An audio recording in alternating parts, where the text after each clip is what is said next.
오늘 우리에게 주신 하나님의 말씀은 신약성경 골로새서 1장 24절 말씀입니다. 우리가 고난의 의미라는 주제를 가지고 7번째 설교를 나누게 됩니다. 고난의 의미 7번째 시간, 골로새서 1장 24절 말씀을 가지고 그리스도 안에서 남은 나의 고난, 그리스도 안에서 남은 나의 고난이라는 제목으로 하나님 말씀을 상고할 텐데요. 먼저 우리 골로새서 1장 24절 말씀 한 사람이 읽는 것처럼 같이 천천히 합독하여 읽습니다. 나는 이제 너희를 위하여 받는 괴로움을 기뻐하고 그리스도의 남은 고난을 그의 몸된 교회를 위하여 내 육체에 채우노라. 아멘. 우리가 인생을 살아가면서 많은 관계를 맺으면서 살아가죠. 여러분 어떠세요? 하나님과 내가 편리한 대로 거리를 두며 살아갈 수 있을까요? 이 질문에 대한 여부와는 별개로 많은 사람들은 실제로 하나님과 적당한 거리 두기를 하면서 살아갑니다. 그러니까 하나님께서 개입하지 말아야 될 영역들이 내 삶 속에 있는 것이고요. 때로는 내가 하고자 하는 일에 있어서 하나님은 간섭하시면 안 되는 그런 부분들이 많이 있다는 거예요. 편리한 거리, 참 편한 말입니다. 우리가 어떤 사람과도 이런 식으로 관계를 맺고 살아가면 깊은 인간관계를 형성할 수가 없어요. 내가 좋으면 시시낙낙하고 내가 싫으면 싫은 그 내색 다 비추고 내가 좋으면 좋고 싫으면 싫고 이걸 다 내색한다 그러면 여러분 그런 사람들은 아마 친구가 없을 거예요. 인간관계도 하물며 그런데 여러분 내가 좋으면 만나고 내가 싫으면 만나지 않고 내가 편한 대로 관계를 맺는 여러분 그 중심에는 이기적인 마음이 있는 것이죠. 내가 좋으면 하고 내가 싫으면 하고 그런데 이것이 사람과의 관계에서도 나타나지만 때로는 하나님과의 관계에서도 우리가 이런 모습을 가지고 살아갈 때가 너무 많다는 것이죠. 우리가 하나님을 어떻게 편리한 거리에 두고 살아갈 수 있을까요? 내가 원하는 방식대로 하나님을 적당히 그 자리에 놓고 어떻게 살아갈 수 있을까요? 만일 이것이 참된 신앙이라면 그 사람의 오리지널 신앙이라면 그분의 신앙은 상당히 굉장히 병들어 있는 것이죠. 내가 내키면 하고 내키지 않으면 하지 않는 모습들. 2차 세계대전 때 나치 정부에 항거하여 어떻게 보면 순교하였던 그 당시 독일인이었지만 히틀러 나치 정부에 동참하지 않았던 오히려 반민족적인 행동을 했던 그런 목사님이 계시죠. 독일의 신학자이자 목회자였던 고백교회를 이끌었던 우리가 잘 아는 본 회퍼 목사님입니다. 본 회퍼는 값싼 은혜에 대해서 경고합니다. 값싼 은혜가 만연하는 당시의 독일 교회와 당시의 모든 열방의 교회를 향하여 그 문제점을 지적했습니다. 본 회퍼가 말하는 값싼 은혜라고 하는 것은 회개를 요구하지 않는 죄사함입니다. 죄사함 받고 구원받았다고 하지만 그의 삶 가운데 회개가 없는 것이죠. 죄에 대한 아픔이 없고 죄에 대한 애통함이 없는 거예요. 심지어는 제자도가 결여되어져 있습니다. discipleship, 제자도. 교회 안에서 제자도가 사라지기 시작하는 것입니다.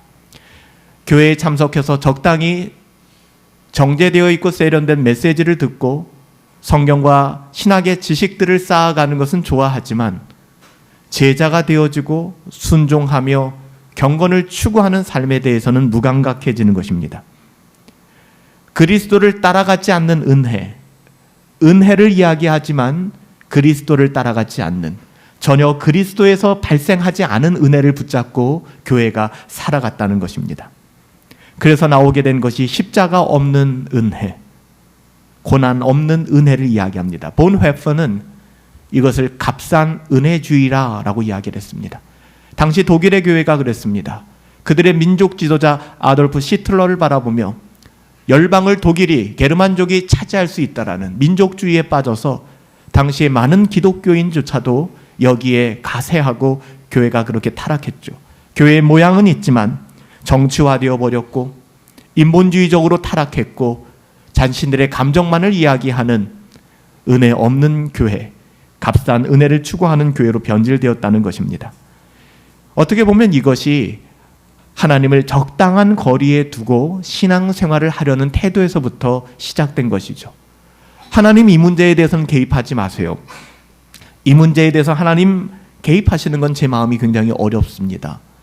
우리가 하나님과 어떻게 보면 조건적으로 거래를 하기 시작하는 것입니다.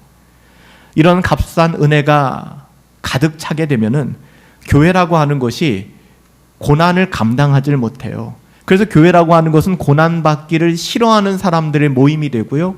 고난이 찾아오면 그냥 실족하여 교회를 비난하고 떠나가게 되는 것입니다. 고난마저도 하나님의 주권적 섭리 아래에 있다라는 신앙 고백은 흉내도 내지 못하는 것이죠.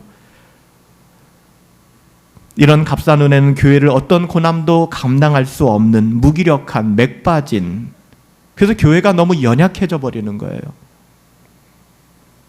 계란으로 바위 친다 여겨질 때도 있어요. 때로는 모난 돌이 정 맞는다라고 괴리감에 빠질 때도 있습니다. 그럼에도 불구하고 우리에게 주신 복음의 가치는 포기할 수 없기 때문에 희생과 포기와 가난과 고난을 우리의 삶 속에 녹여내며 그리스도의 증인으로 살아가야 하는데, 교회가 서로 토론하고 회의하기 시작하는 거예요. 목사님 이것은 계란으로 바위치기입니다. 어리석은 짓이에요. 하지 맙시다. 이건 너무 신리성이 떨어져요. 이렇게 해서 사람들이 좋아하겠습니까? 우리도 모르는 사이에 고난이라는 것이 싫어서, 고난이 별겁니까? 사람들이 떠나가고 사람들이 인정해주지 않고 사람들이 외면하고 나는 혼자인 것 같고, 여러분 이거보다 더 큰 고난이 어디 있습니까? 교회는 그 고난을 감내할 수 없기 때문에 교회는 세상을 닮아가기 시작해요. 무기력한 교회. 값싼 은혜주의는 내세 보장, 영생보험 이런 거 아니겠습니까? 예수 믿으면 알아서 천국은 가겠지. 내가 예수 믿는다는 이 증표만 받으면 나는 천국은 가겠지라는, 적당히 착한 그리스도인으로 이만하면 됐어, 그렇게 노력하며 살아가는 사람들을 양산해내기 시작하죠. 그런 사람들을 향하여 세상 사람들은 개독교라고 얘기하기 시작하고, 정말 악순환이 반복되는 거예요. 아무리 많은 숫자가 모여도 그것은 오합지졸이요 사상 누각, 모래 위에 쌓은 성과 다를 것이 없습니다. 고난이 찾아오면 다 무너지는 거예요. 진짜 교회인가, 우리가 진짜 교회인가, 내가 교회인가, 우리의 교회를 판단할 수 있는 근거는 고난입니다. 내가 이해할 수 없는 환경에 빠졌을 때, 내가 해석할 수 없는 지점에 놓였을 때, 내가 도저히 감사할 수 없는 그런 문제들 가운데 봉착되었을 때, 그럼에도 불구하고 나는 하나님을 바라보는가. 우리가 누누이 고난의 의미를 살펴봤던 것처럼 아브라함에게 하나님이 말씀하셨을 때에 이해하지 않지만, 이해될 수 없지만 어떻게 그 아들을 번제물로 바쳐요. 그렇지만 사흘길을 그 아들을 들쳐매고 모리아 땅으로 갔던 믿음의 삶, 순종의 삶. 그래서 예수님이 이렇게 말씀하신 거예요. 아무나 다 믿을 수 있어요. 조건 없습니다. 여자도 남자도 귀족도 종도 흑인이든 백인이든 어떤 유색인종이 다 상관없습니다. 누구라도 예수 그리스도를 만날 수 있지만 마태복음 16장 24절에 우리 주님 친히 엄히 말씀하시기를 누구든지 나를 따라오려거든 먼저 자기를 부인해야 한다. 여러분 이게 쉽지 않아요. 예수님께서도 밤이 맞도록 기도하셨어요. 예수님께서도 처절하게, 우리가 오늘 공동체 성경 읽기를 통해서 예수님이 보여주신 모습들을 살펴보았잖아요. 예수께서 애쓰고 힘쓰고 더욱 간절히 기도하셨어요. 왜 그러셨을까요? 인간의 몸을 입고 이 땅 가운데 오신 하나님께서도 끝없이 자기를 부인하여, 예수님은 우리랑 똑같은 인간의 몸을 입고 오셨잖아요. 저는 가끔 물어요. 힘들다고 하나님께 불평하고 때로는 원망하고 왜 이거밖에는 되지 않지 자조적으로 저의 삶을 바라볼 때가 있어요. 그럴 때마다 하나님을 원망하고 하나님께 서운한 감정이 들지만 돌아보면은 애쓰지도 않았어요. 힘쓰지도 않았어요. 죽으면 죽으리라는 마음을 가지고 하나님 앞에 매달려 보지도 않았어요. 배운 것은 있어서 개혁신앙을 운운하며 나는 하나님을 그래도 좀 더 알지, 하나님께서 행하실 거야 라는 어떻게 보면 되먹지도 못한 생각을 하면서 하나님을 능멸하며 살아가는 그런 제 자신의 모습을 볼 때가 있어요. 아, 이게 뭐지? 나도 적당히 하나님과의 관계 거리두기를 하면서 살아가고 또한 값싼 은혜주의자가 되어서 살아가는 것은 아닐까. 누구든지 나를 따라오려거든 자기를 부인하고 자기 십자가를 지고 따라오라고 하였는데 내가 바로 그 사람인가? 여러분, 이런 질문을 던질 때에는 심지어 목사지만 성도들도 안중에 없어요. 여러분들도 아무 관심 없어요. 저는 제 자신이 관심이 있는 거예요. 하나님, 제가 그런 사람입니까? 목사라고 오지랖을 부리고 싶지도 않아요. 모두가 그렇게 갈 수 있는 것도 아니고 저 사람은 왜 저렇지? 그는 왜 그렇지? 라고 생각할 여력이 없어요. 때로는 제 자신을 바라보며 내가 그런 사람 맞나? 여러분, 때로는 우리도 우리 자신의 영혼을 돌아보며 다른 뭔가를 생각할 여력이 어디 있습니까? 내 영혼을 바라보며 나는 주님이 말씀하신 거룩하신 요청에 응하고 있는가? 나는 끝없이 나 자신을 부인하고 있고 이 부인의 과정에 애쓰고 힘쓰고 땀방울이 핏방울이 되도록 그렇게 하나님 앞에 붙들려 있는가? 나는 내 십자가를 지고 그 고난의 길, 고난의 여정 달려가고 있는가? 자기 부인은 십자가를 지는 삶의 전제 조건입니다. 고난을 원하는 사람 있어요? 없죠. 고난을 원하는 사람 아무도 없습니다. 하물며 십자가의 처형을 당하는 것을 원하는 사람이 있을까요? 아무도 없어요. 그런데 예수님께서는 십자가를 지라고 말씀하십니다. 십자가를 지라는 것은 십자가에 달리라는 거예요. 그 처절함 아시잖아요. 이제 고난주간이 다가오죠. 여러분, 고난이 있어야, 죽음이 있어야, 십자가가 있어야 부활이 있는 것입니다. 여러분, 십자가 없는 부활은 말도 안 되는 거예요. 십자가 없는 영광이 어디 있습니까? 십자가가 있어야 영광이 있는 것이죠. 초대교회 성도들은 주님께서 하신 이 말씀의 의미가 무엇인지를 너무나도 분명히 알고 있었어요. 믿음으로 인한 고난이 눈에 보였으니까요. 오늘날은 고난 없어요. 여러분들이 교회를 안 나온다고, 여러분들이 예수님을 인정하지 않는다고 여러분 고난 당하십니까? 초대교회 때는 그렇지 않았어요. 믿음으로 인한 고난은 그들의 너무나 당연한 일상이었기 때문에 이런 말씀들이 너무나도 잘 다가왔을 것입니다. 신약 성경의 모든 거의 서신서가 고난의 문제를 다루고 있잖아요. 사도 바울이 기록하면서 고난당하는 성도들을 향하여 조금도 이상한 문제가 아닙니다.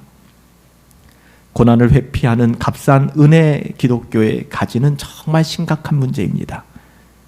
은혜, 정말 참된 은혜의 진수를 우리가 경험할 수 없게 만들기 때문에 그래요. 여러분, 복음의 은혜, 복음이 주는 은혜, 그 복음의 에센스, 그 진수, 정수는 무엇일까요? 사도 바울은 빌립보 교회를 향하여 자신이 가진 복음의 가치와 또 자신이 하나님의 자녀로서 가지는 소원함을 이야기하는데요. 우리 다 같이 빌립보서 3장 7절부터 12절 말씀을 함께 읽어봅시다. 사도 바울이 자신 안에 있는 복음의 가치와 자신의 소원함을 이야기하는 것인데요. 함께 읽을까요? 그러나 무엇이든지 내게 유익하던 것을 내가 그리스도를 위하여 다 해로 여길 뿐더러 또한 모든 것을 해로 여김은 내 주 그리스도 예수를 아는 지식이 가장 고상하기 때문이라. 내가 그를 위하여 모든 것을 잃어버리고 배설물로 여김은 그리스도를 얻고 그 안에서 발견되려 함이니 내가 가진 의는 율법에서 난 것이 아니요 오직 그리스도를 믿음으로 말미암은 것이니 곧 믿음으로 하나님께로부터 난 의라. 내가 그리스도와 그 부활의 권능과 그 고난의 참여함을 알고자 하여 그의 죽으심을 본받아 어떻게 해서든지 죽은 자 가운데서 부활에 이르려 하노니 내가 이미 얻었다 함도 아니요 온전히 이루었다 함도 아니라 오직 내가 그리스도 예수께 잡힌 바 된 그것을 잡으려고 달려가노라. 여러분, 사도 바울의 이 고백이 저와 여러분들의 고백이어야 하지 않을까요? 정말 이 고백이 우리들의 고백이라면 복음으로 말미암는 깊은 울림이, 복음 아니면 안 되는, 복음만이 가능한 그 삶이 우리의 인생 여정이 되지 않을까요? 사도 바울은 여기서 복음으로 말미암아 자신에게 일어난 변화를 이야기하잖아요. 여러분, 우리도 다르지 않죠? 예수님을 만났고 복음으로 말미암아 거듭났다면 우리는 변화됩니다. 거듭났기 때문에. 복음은 그의 가치관을 바꿉니다. 바라보는 관점이 바뀌어요. 인생관이 바뀝니다. 세계관이 바뀌고 전체를, 모든 것을 바꾸는 사건이 바로 이 복음을 만나는 사건입니다. 이것은 극히 사도 바울에게 국한된 사건이 아니에요. 사도 바울만 구원받은 하나님의 자녀입니까? 우리도 그렇잖아요. 그리스도인은 근본적으로 비그리스도인, 예수님을 알지 못하는 사람들과 모든 영역에서 전적으로 다른 관점을 갖게 돼요. 다른 삶을 살아가게 되는 것이 아니라 마주하는 모든 삶을 바라보는 관점이라는 게 바뀌게 됩니다. 우리가 예수 믿고 어려움이 사라지는 게 아니고요. 예수 믿고 힘들고 어려운 상황들이 비껴가는 게 아닙니다. 똑같아요. 신자나 불신자나 사업이 망하기도 하고 배신당하기도 하고 어렵고 힘든 문제, 고난의 질병을 만나기도 하고, 그런데 중요한 것은 그것을 바라보는 관점이 바뀝니다. 관점이 바뀌게 되는 거예요. 모든 영역에서 전적으로 다른 관점을 가지게 되는 거예요. 이전에는 내게 이것이 유익할까? 달면 삼키고 쓰면 뱉었는데 이제는 그 모든 것들을 더불어 다 해로운 것으로 여기겠다라고 고백하는 거예요. 예수 때문에. 사도 바울에게 가장 소중한 가치는 예수 그리스도를 아는 지식이었습니다. 주님을 더욱 알기를 원합니다. 이 지식을 위하여 그는 자기의 모든 소중한 것을 다 잃어버려도 상관없다. 로마의 시민권 잃어버려도 상관없다. 가말리알 문화의 수학생이었다라는 그 좋은 학문적 가치 잃어버려도 상관없다. 유대인 중에 유대인이었던 사울 왕의 후손이었던 베냐민 지파의 혈손이라는 것, 나 이거 포기해도 상관없다. 오히려 이 모든 것은 나의 자랑거리가 아니라 이것은 배설물과 같다. 내 주 예수 그리스도를 아는 지식이 가장 고상하기 때문이다. 그리스도를 아는 지식의 가치, 여러분, 이것은 복음을 만난 사람들이 고백을 하는 것입니다. 사도 바울이 여기서 갈망한다라고 말하는 것은 주님 자신에 대한 보다 친밀한 인격적인 지식이에요. 성경의 어떤 지식이 아니라 주님을 향한 그 인격적인 관계를 이야기하는 것입니다. 주님을 더 알기를 원하는 사람은 분명히 그분과 같이 되기를 원합니다. 따라가게 되는 것이죠. 이거는 바꿀 수가 없어요. 내가 좋아하는 사람을 닮아가게 되어 있습니다. 내가 존경하고 공경하는 사람들을 닮아가게 돼 있어요. 그래서 말투도 닮아가게 되고 제스처도 따라가게 되고 쓰는 단어도 비슷해지게 됩니다. 논문을 보다 보면은 가끔은 그럴 때 있어요. 아, 이분이 이분의 제자구나. 왜냐하면은 선생님의 쓰는 표현과 그 방식들을 제자들이 그대로 답습하여 가거든요. 여러분, 우리가 정말로 예수님을 사랑하고 예수님을 따라간다면 여러분, 다른 것 아니에요. 예수님을 닮아가게 되어 있어요.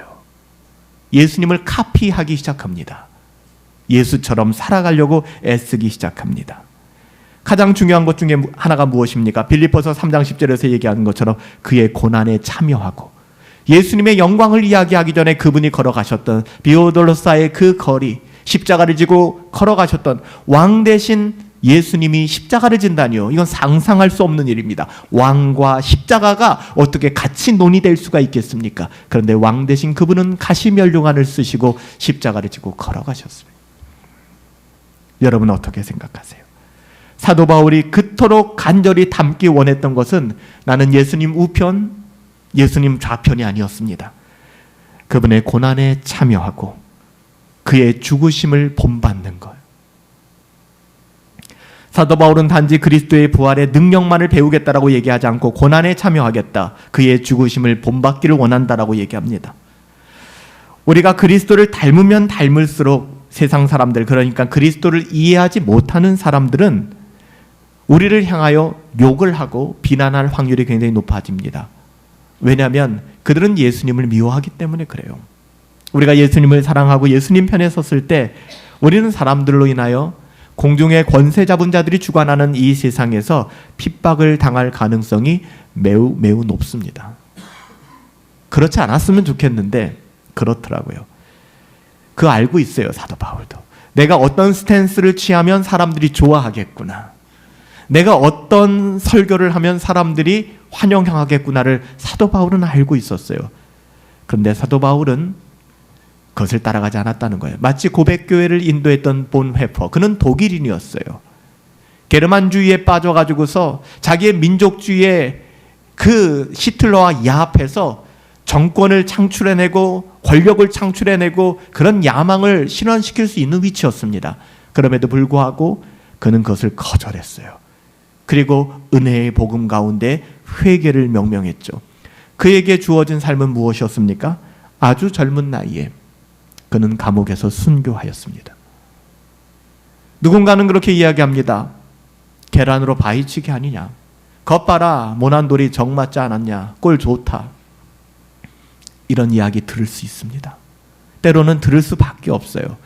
여러분, 쇼펜하우어에 대한 이야기를 쓴 요 근래에 많은 분들이 읽고 계시더라고요. 한 철학자가 있는데 그분이 그런 이야기를 하더라고요. 쇼펜하우어의 이야기인데 인간에게는 자존심과 자긍심이 있다는 거죠. 맞는 이야기예요. 근데 우리가 추구해야 될 것은 신앙적으로도 맞는 것 같아요. 자긍심이라고 하는 것입니다. 자존심이라고 하는 것은 사람들로 말미암아 생기는 거예요. 여러분들이 와, 목사님 너무 좋아요. 아, 우리 교회 너무 좋아요. 저를 칭찬해주면 저의 자존심은 올라갑니다. 그런데 여러분들이 목사님 교회가 이게 뭡니까? 목사님 설교가 왜 그 모양입니까? 라고 얘기하면 제 자존심은 바닥을 치고 결국 제 자존심이 바닥을 치기 때문에 저는 불행해집니다. 하지만 자긍심이라는 것은 다른 사람에 의해 세워지는 것이 아니라 나 자신에 의해서 세워지는 거예요. 그래서 사람들이 빼앗아갈 수가 없어요. 자존심은 타인에 의해서 세워지는 것입니다. 그래서 타인들이 돌아서면 내 자존심도 바닥이 돼버려요. 그래서 우리 성도들도 정말 집중해야 될 것은 내 안에 그리스도로 말미암는 자긍심이 있냐 하는 거예요. 사람들이 1만 명의 에워싸 진쳐 나를 비난하고 나를 죽이려 할지라도 내 마음의 평강이 어디서 오냔 말입니다. 자존감에 있다 그러면 내 인생은 끝난 겁니다. 하지만 예수 그리스도로 말미암아 자긍심을 느끼고 있다면 천만인이 에워싸 진쳐도 내 마음이 두렵지 않은 거예요. 사도 바울이 그렇게 고백하는 거예요. 하나님이 인정하는 삶을 살아가겠다. 예수님이 걸어가신 그 길을 살아가겠다. 내가 사람들에게 미움을 받고 사람들에게 외면을 받아도 그럼에도 불구하고 사도 바울에게 내 주 예수 그리스도를 아는 지식이 가장 고상하기 때문에 이 모든 것, 고난과 죽음, 오히려 나에게는 영광스러운 것이다. 예수님이 십자가에서 그렇게 하셨잖아요. 예수님이 십자가를 부끄러워하셨나요? 그렇지 않았어요. 여러분, 이런 바울의 고백은 오늘 우리가 읽은 골로새서 1장 24절을 이해하는 굉장히 중요한 단서가 됩니다. 골로새서 1장 24절에 뭐라고 얘기해요? 그리스도의 남은 고난이라고 얘기를 합니다. 이건 굉장히 오해의 여지가 많아요. 마치 그리스도가 십자가에서 당하신 고난은 99%고 1% 고난 남겨뒀으니까 그 고난의 파이는 우리가 채워야 돼가 아닙니다. 주님은 100% 우리를 위하여 고난받으셨고 주님의 고난은 충분한 것입니다. 그리스도의 고난과 죽으심이 우리의 구원을 위하여 뭔가 부족하기 때문에 그 부족한 1, 2%를 우리가 채워야 돼, 이렇게 해석한다 그러면 성경을 굉장히 잘못 해석하는 것이죠.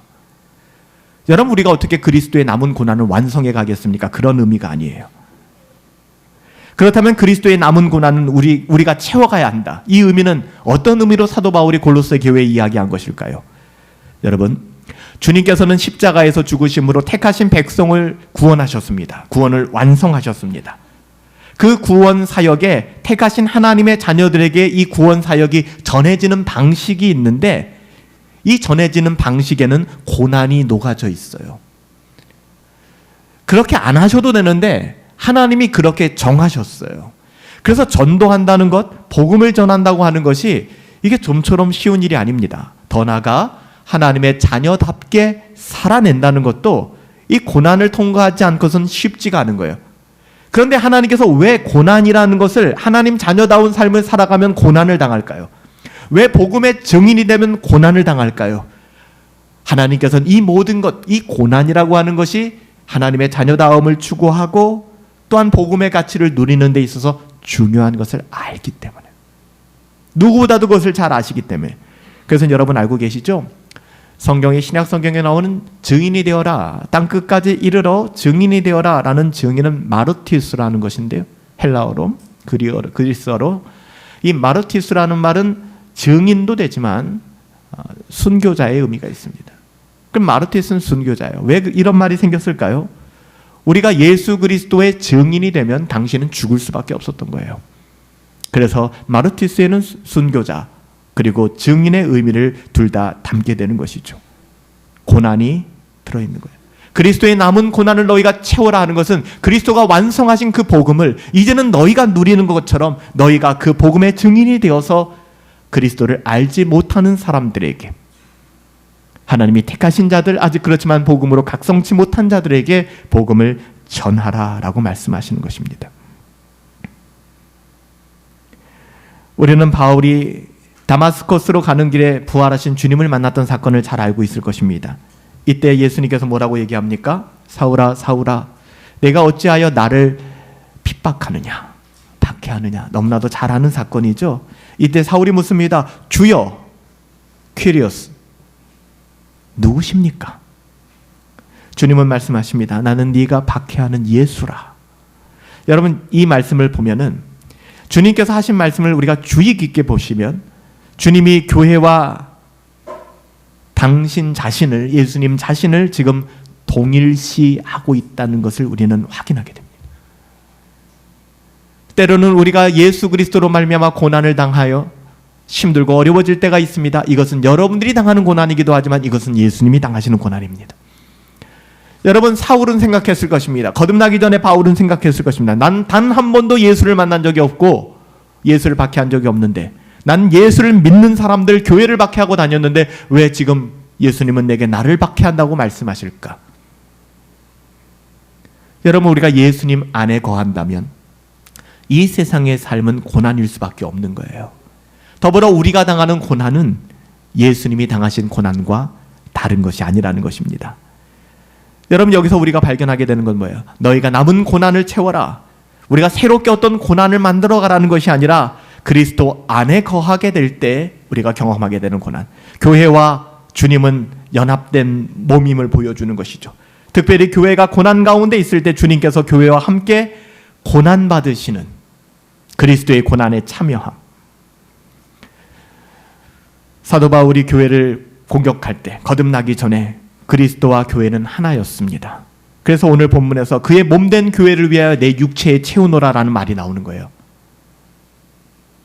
그리스도의 남은 고난을, 하나의 문구가 들어가 있잖아요. 그의 몸된 교회를 위하여 내 육체에 채우노라. 교회를 위한 고난을 당하고 계신가요? 그리스도를 위한 고난을 받고 있는 것입니다. 사도 바울은 또한 고난에 대한 말씀을 로마서에서는 이렇게 소개하죠. 로마서 8장 17절을 보면 너희가 자녀이냐? 자녀이면 상속자가 될 것이다. 하나님의 상속자인데 그리스도와 함께한 상속자이다. 우리가 그와 함께 영광만 받을 뿐만 아니라 고난도 받아야 될 것이니라. 로마서 8장 17절 말씀이에요. 우리가 고난의 의미에 대해서 살펴보고 있는 거잖아요. 7번째 시간이잖아요. 도대체 우리는 고난을 어떻게 이해해야 되지? 단지 고난을 비껴나가고 있던 고난이 사라지는 것이 신앙의 목적이 되어서는 안 된다는 겁니다.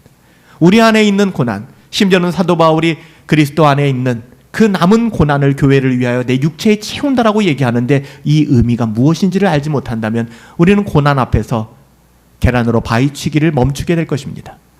모난돌이 정난 거 싫어서 모난 행동하지 않고 둥실둥실하게 살아가게 될 것입니다. 좋은 게 좋은 거라고 넘어가게 될 것입니다. 그럼 우리는 값싼 은혜주의에 빠지게 되는 것이고 교회의 교회됨은 사라지게 되는 거예요. 교회는 고난을 두려워하게 될 것이고 모든 위협 앞에서 순교를 거부한 채 배교의 행렬에 가세하게 될 것입니다. 그 고난에 참여함을 알려하여 여러분, 주님을 더 잘 알기 원하는 사람은 분명히 그분과 같이 되기를, 그분을 따라 살아간다라고 말씀드렸습니다. 사도 바울이 이야기하는 것처럼 그리스도를 더 잘 알려는 마음이 혹시 여러분 마음이 없다면 여러분 그리스도를 닮아가지 않을 거예요. 반대로 생각해 보세요. 나는 왜 그리스도를 닮아가지 않지? 그리스도를 알아가려는 마음이 없기 때문에. 그리스도를 닮아가기를 원하는 것은 우리 앞에서 믿음의 길을 지켰던 모든 믿음의 선배들이 결정하고 다짐하고 끝없이 씨름했던 싸움이었습니다. 그들은 그리스도를 더 알아가기를 원함으로써 그리스도를 닮아간 사람들이었어요. 그리스도를 알아가기를 원했던 사람들은 그리스도의 남은 고난에 참여하는 것을 기쁘게 여겼어요. 저희가 금요 예배 때 살펴봤던 말씀처럼 우리가 유사 기독교가 아니라 참된 기독교 신앙을 가지게 되면 그 가운데 자원하는 마음이 생기고요. 그리고 기쁨이 있고요. 감사가 생기는 거예요. 그런데 유사 기독교 신앙에 빠지기 시작하면 율법주의에 빠지고 자기를 증명하려는 기독교에 빠지게 되면은 신앙생활 자체가 나를 증명하기 위하여 하는 것이지 나를 부인하는 작업이 아니거든요. 그러니까 시키지 않으면 안 하는 거예요. 시키면 싫고 기분 좋을 때 시키면 아멘 하고 기분 나쁠 때 시키면은 내가 이거 왜 해야 되냐고 하고요. 해도 기쁨도 없고 감사도 없고. 여러분, 거듭난 하나님의 자녀들이 어떻게 이 문제를 다루어야 되는가를 사도 바울을 통해서 우리에게 하나님은 말씀해 주고 있잖아요. 초대교회 7집사 중에 한 사람. 여러분, 집사는 어떤 사람이어야 되는가? 우리 교회도 11분의 집사님들이 계십니다. 집사는 어떤 사람이어야 되는가? 여러분, 그 기준을 스데반에게 두십시오. 스데반 집사의 삶을 추적하시며 여러분 배우십시오. 그는 성경을 통하여 그리스도를 밝히 아는 사람이었고 지혜와 성령으로 그리스도에 대하여 말하는 사람, 그리고 사람들의 그 모든 반격들을 능히 이겨낼 수 있는 그런 사람이었습니다. 여러분, 오늘 우리가 공동체 성경 읽기를 읽을 때 모세가 힘들어하잖아요. 하나님 너무 힘들어요. 내 힘으로는 다 감당할 수가 없어요. 그때 출애굽기 18장 오늘 우리가 읽었는데 21절에 하나님께서 뭐라고 말씀하십니까? 너는 온 백성 가운데서 능력 있는 사람들을 세워라. 동역자들을 세워라. 어떻게 보면 일꾼들을 세워라. 여러분, 교회에 말씀하시는 거예요. 교회는 목사 혼자 할 수 없고 교회 일꾼들이 세워져야 돼. 교회에 능력 있는 사람들을 교회 성도들 중에서 구별하여 세워라고 얘기합니다. 여기서 능력 있는 사람을 분명하게 이야기하죠. 어떤 사람입니까? 너는 곧 온 백성 가운데 능력 있는 사람들, 곧 하나님을 두려워하며 진실하며 불의한 악을 미워하는 자를 살펴서 백성들을 위하여 지도자를 세우라라고 얘기해요. 이런 사람들이 집사가 돼야 되는 것입니다. 이런 사람들이 권사가 돼야 되는 거예요. 이런 사람들이 장로가 되고 이런 사람이 목사가 되는 교회가 안전한 것입니다. 오늘 사도 바울은 그리스도의 복음으로 살아가는 수많은 사람들의 삶을 조명하며 우리에게 말씀하고 있는 거죠. 이런 사람들이 사라지기 시작할 때 교회는 오합지졸이 되는 겁니다. 값싼 은혜주의에 빠지는 거예요. 고난을 회피하게 되는 것입니다. 고난을 오해해서 하나님 앞에 마음 상해하고 하나님을 겁박하죠. 이 고난 내게 물러가지 않으면 나 교회 안 다닙니다. 스데반은 순교하기까지, 그가 성 밖으로 끌려가 돌에 맞아 순교하지 않았습니까? 그때 스데반의 기도가 뭐였어요? 사도행전 7장 59절 60절에 보면 주 예수여 내 영혼을 받으시옵소서. 주여 이 죄인들에게 그 죄를 돌리지 마옵소서. 역사상 많은 순교자들 이런 모습으로 순교했잖아요. 고난이 그들을 그리스도와 가장 아름다운 모습으로 빚어가는 거예요. 여러분, 스데반의 어떤 모습이 그리스도를 닮았다고 생각합니까? 순교할 때 그 모습이잖아요. 물론 그가 구제하고 선행을 행하는 모든 모습을 통해서도 예수님 닮았어 라는 마음도 들지만, 예수님을 정확하게 우리가 스데반을 통하여 볼 수 있는 것은 스데반이 돌 맞아 죽는 그 고난의 정점이었습니다. 예수님이 했던 말을 하잖아요. 저희의 죄를 사하여 주옵소서. 저희가 하는 일을 알지 못합니다. 그렇기 때문에 우리가 고난을 마주 대할 때 우리에겐 기회가 생기는 것입니다. 그리스도와 가장 닮은 모습으로 우리 자신을 증명할 수 있는 십자가 앞에서. 그리스도와의 연합은 우리를 짓누르는 모든 불행에 정면으로 맞설 수 있는 힘을 줄 뿐만 아니라 비통한 마음, 자존심 따위에 흔들리지 않는 그런 안정감을 허락해 주는 것입니다. 그래서 사도 바울은 뭐라고 얘기해요? 나는 이제 너희를 위하여 받는 괴로움을 기뻐한다. 이것 때문에 사도 바울이 얼마나 힘들었어요. 네가 사도라면 그런 괴로운 인생을 살겠니? 네가 사도라면 사람들이 너를 공격하겠니? 너 문제 있는 거 아니야? 이런 얘기 정말 많이 들었어요. 네가 고난당하는 거 보니까 사람들이 맨날 네 설교 들으면 유두고 자다가 졸다가 떨어져 죽고 너 설교 다 들을 때 졸고 있고 비난하고 있고 심지어는 네가 개척했던 교회마저 너의 사도권을 부정하고 야, 너 사도 맞아? 여러분 이런 비참함을 당했어요. 근데 사도 바울이 뭐라고 얘기해요? 그는 그의 자긍심을 가지고 얘기하는 겁니다. 나는 이제 너희를 위하여 받는 괴로움을 나는 기뻐한다. 그러니까 이제 나 좀 괴롭히지 마라고 얘기하는 거예요. 사도 바울의 마음이에요. 여러분, 이 사도 바울의 마음을 안다면 고난, 이 괴로움, 우리가 기뻐해야만 돼가 아니라 이 모든 고난과 괴로움을 기뻐할 수 있는 이유를 그리스도의 남은 고난이라는 관점에서 우리가 해석할 수 있게 되는 거예요. 아하, 주님이 새로운 고난을 말씀하신 게 아니구나. 그리스도의 남은 고난, 그리스도께서 남겨놓은 고난의 그 발자취를 우리가 동참하라 말씀하시는구나. 와, 내가 안전하게 가고 있구나. 내가 바른 길로 가고 있구나. 그래서 오늘 우리가 이 찬송가 불렀잖아요. 찬송가 458장. 너의 마음에 슬픔이 가득할 때 주가 위로해 주시리라. 아침 해같이 빛나는 마음으로 너 십자가 지고 가라. 참 기쁜 마음으로 십자가 지고 가라. 내가 기쁘게 십자가 지고 가면 슬픈 내 마음이 위로받을 거야. 그냥 멜로디가 좀 이렇게 감성적이니까 여러분 그렇게 찬송해서는 안 돼요. 이 찬송을 통하여 우리가 무엇을 고백하고 있는가? 그 가사 하나하나를 집중하여서 우리가 하나님을 찬양해야 되는 것이죠. 사도 바울 그렇게 힘들게 살았지만 빌립보서 4장 4절에서도 주 안에서 기뻐하라. 내가 다시 말하노니 내가 말할 건 이거밖에 없어. 기뻐해야 해. 그 앞에 빠진 것이 있다면 이렇게 말하고 싶어요. 고난의 삶 속에서도. 예수님께서도 요한복음 15장 11절에 내가 이것을 너희에게 말하는 것은 내 기쁨이 너희 안에 있어. 예수님의 삶은 고난이었잖아요. 근데 내 기쁨이 너희 안에 있어. 너희의 기쁨을 충만하게 하려 함이라. 십자가를 보며 슬퍼하지 말아라. 이것은 나의 기쁨이다. 말씀하시는 것이죠. 죽으시기까지 순종하는 기쁨은 창세전부터 본래 누리셨던 아버지와 하나 되는 기쁨을 더욱 충만하게 느끼시는 하나님의 영광의 기쁨이었습니다.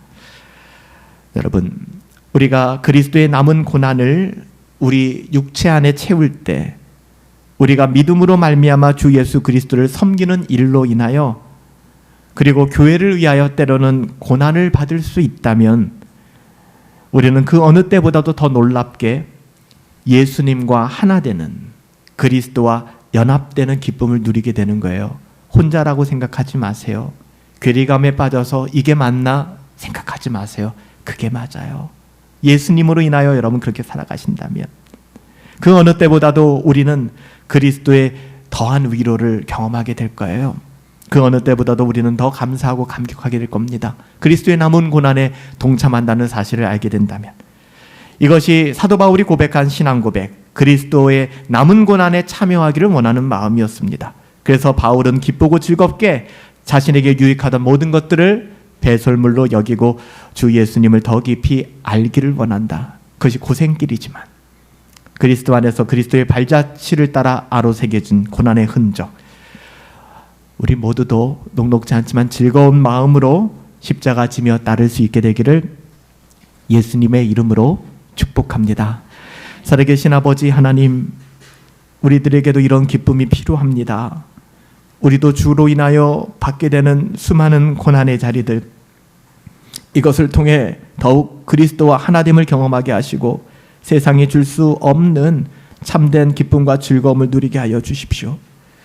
주 예수님께서 우리 인생에 우리 주 예수 그리스도와 깊이 하나가 되는 기쁨을 충만히 부어주시기를 구합니다. 평생의 복음의 얕은 물가에서 값싼 은혜주의에 빠져 살아가지 않게 하시고 고난을 통해 고난일지라도 복음의 은혜의 진수를 깊이 경험할 수 있도록, 그래서 복된 하나님의 은혜를 누릴 수 있도록 우리의 영혼을 붙들어 주시옵소서. 존귀하신 예수님의 이름으로 기도합니다. 아멘, 아멘.